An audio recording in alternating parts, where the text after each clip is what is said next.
লোকটার নজর ভালো না, কেমন করে যেন তাকায়। পান চিবিয়ে পানের পিক ফেলে রফিক মিয়া। জলচৌকিতে বসে সে লাবণীর মায়ের শরীর দেখে। লাবণীর বাবা মারা গেল কয়েক বছর হলো। লাবণীর মা আর বিয়ে করেনি।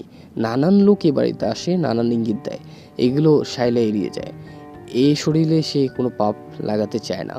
রফিক পিক করে পানের ফিক ফেলে বলল, লাবণীর স্কুল ছুটি হবে কখন? কথাটা বলে শায়লার পেটে চিমটি কাটে। শায়লা ভয় পান, কিছু বলেন না।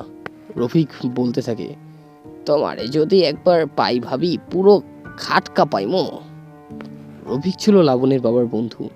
লাবণীর বাবা বেঁচে থাকতে খুব ভালো আচরণ করত। এখন মারা যাওয়ার পর তিনি মাঝে মাঝে চান্স নেন। রফিক মিয়া বলে, বুঝলা ভাবি, তোমার মায়া বড় হয়েছে, এখন যদি আরে বিয়া না দাও তাইলে দেখবা কোনো ছেলের লগে পালায়া যাইব, তার চেয়ে একটা কাম করো। এমন সময় সেখানে লাবণী এসে উপস্থিত হয়।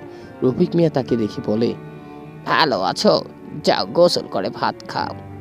লাবণী বলল, মা, তুমি কি আমার পরীক্ষার ফি জোগাড় করেছো? শায়লা বললেন, কত টাকা জানি? লাবণী বলল, 5,000 টাকা।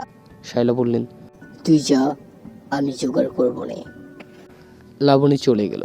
রফিক মিয়া বলল, ভাবে এত টাকা কই পাবেন? শায়লা বললেন, আপনি যে সত্য দিয়েছেন আমি রাজি।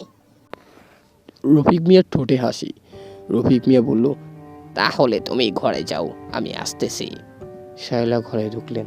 কিছুক্ষণ পর সেখানে রফিক মিয়া আসলো, এসে দরজা বন্ধ করে দিল।